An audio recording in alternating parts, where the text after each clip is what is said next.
나는 정말로 가난을 무기 삼아 살 수 있는 애, 그런 정신을 가지는 애, 소박하게 살 마음을 가지는 애, 가지는 사람.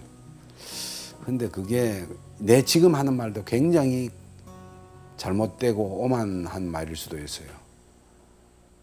왜냐하면요, 내 제자 중에 하나가 택배하는 친구가 있어요. 이제 결혼을 해가지고 저거 애가 커가지고 이제 대학을 가야 되는데 뭐 어떻게 했으면 좋겠느냐. 애 공부를 좀 잘했어요. 서울 시립대를 가긴 갔는데 이 아이를 대학에 보내면서 내한테 의논을 하러 왔는데 무슨 말 끝에 내가 뭐라 했더라. 무슨 가난을 두려워하지 마라. 뭐 이런 말을 했죠. 그러니까 그 애 처가 하는 말이 선생님은 부자잖아요.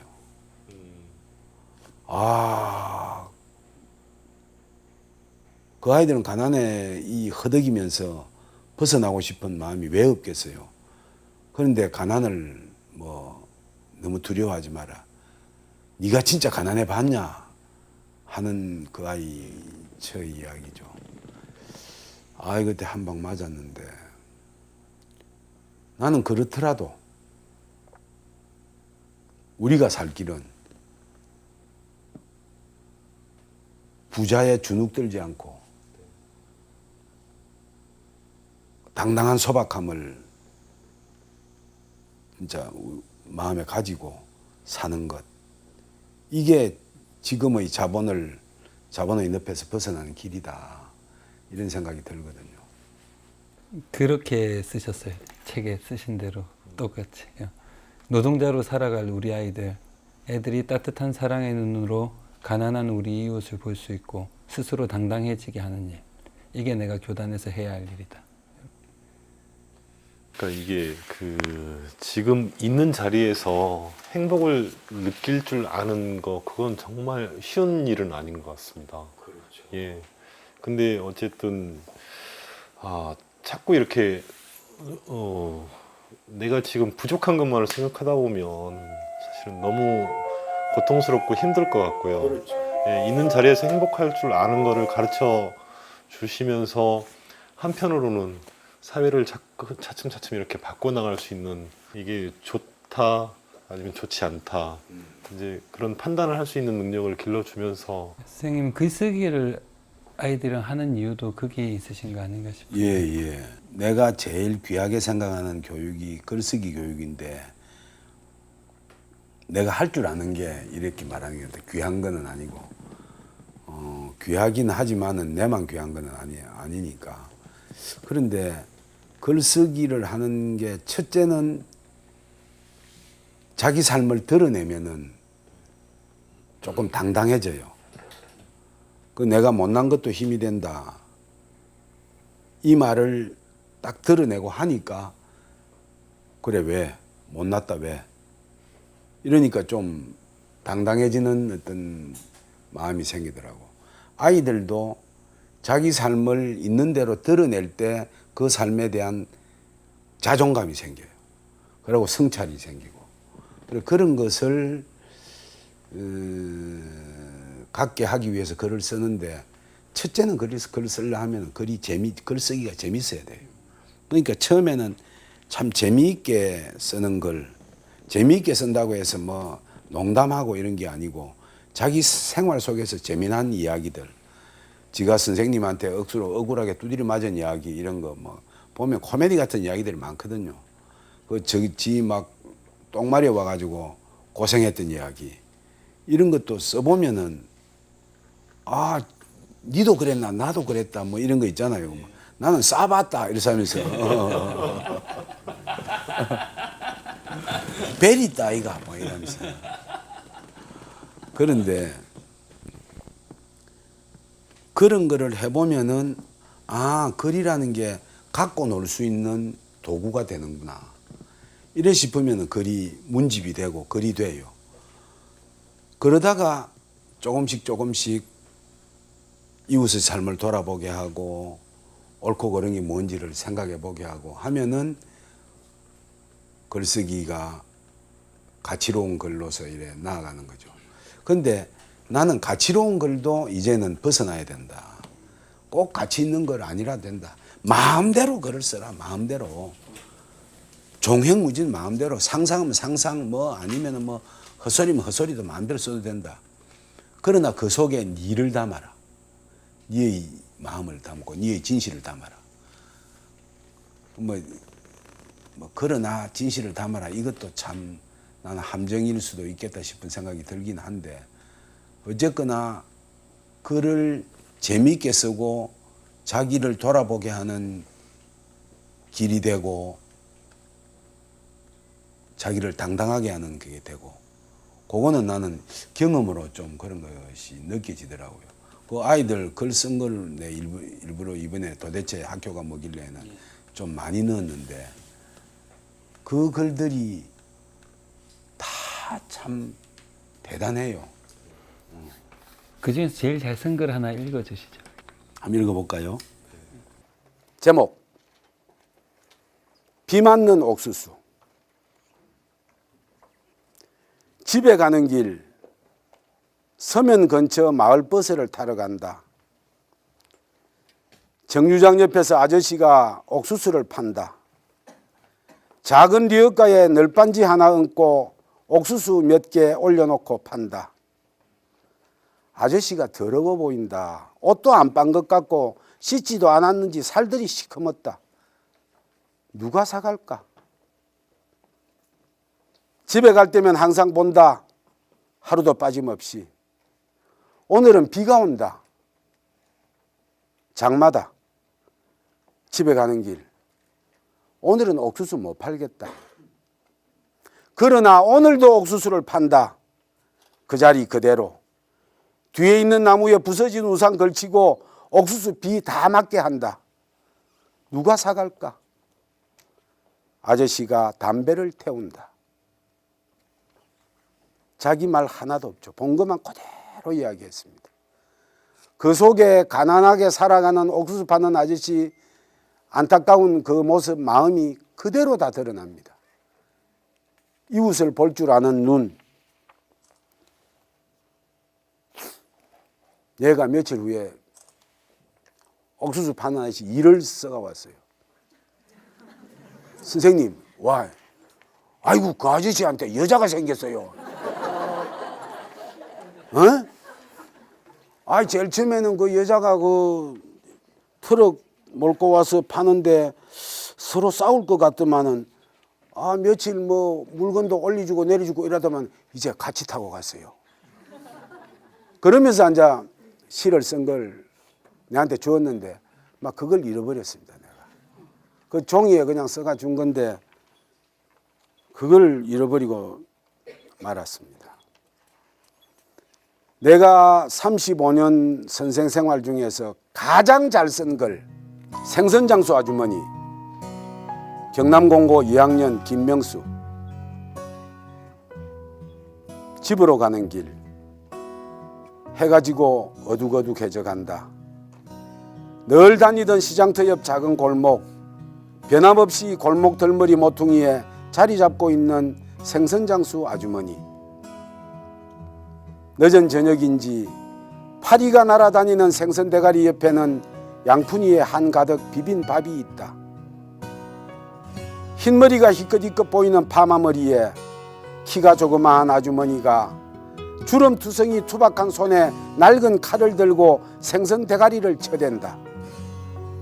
한참을 바삐 손질한 생선 2마리 봉투에 싸 손님에게 건네주고는 돈 받아 생선 비늘과 내장이 말라붙은 앞치마 주머니에 구겨 넣는다.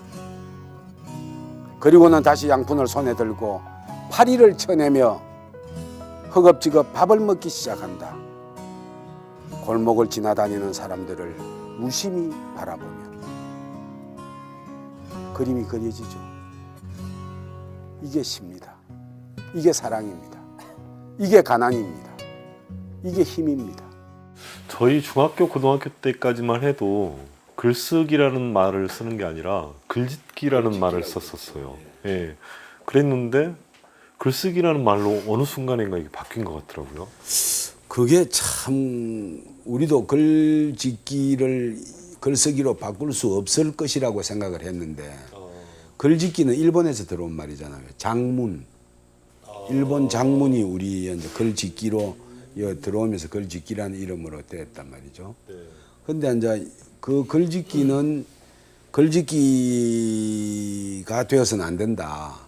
글쓰기가 되어야 된다고 처음 주장하신 분이 이호덕 선생님이시거든요. 그래서 이호덕 선생님이 우리를 모아서 책을 모임을 만들 때도 글쓰기 모임으로 했거든요. 전생애를 통해 치열하게 살았던 참교사 이호덕. 그가 만나고 풀어간 삶의 시간들로부터 우리는 한 인간이 도달할 수 있는 숭고한 경지를 흔들리고 괴로워하면서도 하루하루를 다듬어 살아간 이 땅의 교육자를 만나게 된다. 자, 여러분 무엇이든지 마음대로 쓰고 싶은 것을 쓰세요. 생각을 잘 다듬어야 합니다. 아름다운 생각이 아름다운 글을 낳습니다. 아이들은 생활이 없고 지식만 있는 것이다. 자기 자신의 생각을 가지려면 삶이 있어야 하는데 학교고 가정이고 삶을 주지 않고 다만 책을 읽고 쓰고 외우게 할 뿐이다. 바로 자기가 한 일을 쓰게 되면 남을 흉내낼 필요가 없다. 정직한 글, 살아있는 글은 이렇게 해서 나온다. 이호덕 선생님도 참 보면 정말 어떻게 그렇게 부지런한 선생님인지 몰라. 나는 이호덕 선생님을 처음에 몰랐죠. 대항중학교에 있을 때 일하는 아이들이라는 책, 이게 우리나라 아마 일하는 아이들 시 모아서 시골 아이들 시 모아서 내놓은 책이긴 하지만은 사회과학 도서라고 생각해요. 이게 의식화 교육에 진짜로 가장 큰 몫을 차지하지 않았나 싶은 생각이 들거든요. 그 뭐냐 하면은 가난하고 어렵고 힘든 삶을 살아가는 아이들도 이렇게 당당하게 글을 쓴다는 것. 그 다음에 일하는 삶이 당당하다는 것. 그리고 가난을 부끄러워하지 않는다는 것. 이런 것들은 굉장한 혁명적인 생각이거든요. 그래서 와, 이 글을 그 시집을 보고 우리도 막 아이들 시 지도를 했단 말이죠. 시 지도가 딴 게 없어요. 그 책을 읽어줘. 아이들한테. 시를 읽어줘. 초등학교 아이들 시 읽어줘. 그럼 중학교 아이들도 우리도 쓰겠다. 그래가 낸 책이 내가 여울에서 바다로라는 책이 있어요. 그 문집인데 온누리에서 나왔는데 온누리에서 내기 전에 문집을 내 가지고 그거를 어째째 이호덕 선생님의 주소를 알았어. 그래서 내가 그 주소로 선생님한테 문집을 보내드렸죠. 답이 왔는데 소포가 왔어. 그 안에 아이들 글 하나하나에 대해서 이야기를 다 썼어. 그걸 또 원고지에 쓰셨네. 그러니까 소포가 되지. 와, 감격스럽다, 감격스러워. 근데 지금도 아마 그건 가능할 거예요. 우리 반 아이들이 대항중학교에 있을 때 우리 반 아이들이 편지를 받았던 시인들 보면 우리나라에 내노라는 시인들은 다 편지를 해줬어요. 왜냐하면 당신 시를 읽고 우리가 감상문을 쓴 걸 문집에 냈으니까. 그러니까 고원 선생, 문병난 선생, 그 다음에 문익환 목사, 그리고 이동순 선생, 하여튼 민중 시인들이 그때 다 그거를 문집을 붙여드리면 전부 다 답을 해줘요. 그리고 당신 책도 이렇게 붙여주시고. 그러면서 아이들이 되게 그냥 힘을 냈지. 그 글을 쓰거나 시를 쓰려고 하면 이렇게 잘 이렇게 보고 느끼고 하는 게 정말 중요한 것 같습니다. 그래야 아주 작은 거라도 이렇게 보고 관찰하고 그 느낌을 기록하고 이제 그랬을 때 글이 좋은 글이 나오는 것 같거든요. 근데 이게 그러니까 글쓰기 연구회에서도 늘 말씀하시는 게 삶을 가꾸는 글쓰기 말씀하시지 않습니까? 그러니까 애들이 이렇게 글쓰기를 하다 보면 저절로 세상을 보는 눈이 생기고 따뜻해질 것 같아요. 그래서 애들에게 글쓰기 지도를 글쓰기 어떻게 가르쳐 주시는지. 그래, 처음에는 나는 그 글쓰기가 재미있어야 된다. 재미를 먼저 아이들이 느끼게 해야 되고, 그래서 일하는 아이들 이런 책, 뭐 이때까지 나와 있는 책 있잖아요. 그러고 제일 좋은 거는 저거 선배들이 쓴 책, 글이 제일 좋아요. 한 학년 앞에. 처음에는 저거 선배들이 없으니까, 지금 기존에 나와 있는 책들을 가지고 이제 아이들한테 글을 자꾸 읽어주죠. 그러면 애들이 이제 그만 읽어라. 우리도 쓸 거니까 우리가 써볼 테니까 그만 읽어라. 그럼 저거가 쓰면은 쓴 것 중에서 건질 게 반드시 있어요. 그럼 그거를 이제 복사를 쫙 해가지고 나눠주기. 몇 반에 누가 쓴 거다. 임마가 썼어. 나도 쓰지. 이러면서 이제 막 글이 터져 나와요. 근데 난 뭐 글을 뭐 리듬을 어째하고 뭐 이런 거 해본 적이 없어요. 좋은 시를 읽어주다가 보면은 처음에는 흉내 비슷하게 내죠. 그러다가 지글로 이렇게 돌아가요. 지방식으로 돌아가더라고. 그게 뭐 돌아간다는 게 뭐 어떤 뭐 문체가 이래 뭐 특별히 있다는 거는 아니고, 내가 아이들한테 이야기하면서 지 삶이 글을 낳는다. 그래, 내가 글쓰기는 똥누기와 같다. 늘 내 아이들한테 이래 이야기를 하는데, 똥이 굵고 빛날라 하면은 잘 먹어야 된다. 좋은 음식, 뭐 이런 거. 그걸 잘 먹어야 되는데, 그 잘 먹는 게 그게 삶이다. 삶을 참 주형우가 옥수수 파는 아저씨를 유심히 바라다 보는 것. 그런 그 마음, 그런 그 태도, 그게 좋은 삶이다. 어려운 친구들을 유심히 바라보고 저 친구의 마음이 어째서 저럴까를 생각해보고, 그래서 그 친구와 이야기를 나눈 거를 글로 써보면 좋은 글이 된다. 그래서 삶이 어떻게 되는가, 그거 바꾸어야 된다. 그거 바뀌면은 삶을 말하듯이 글로 쓰면은 그 글이 아름다운 글이 된다. 그래서 그런 뭐 물론 아름답다고 난 이야기를 잘 안 해요. 그러니까 가치 있는 글이 된다. 또는 뭐 그냥 재미난 글이 된다.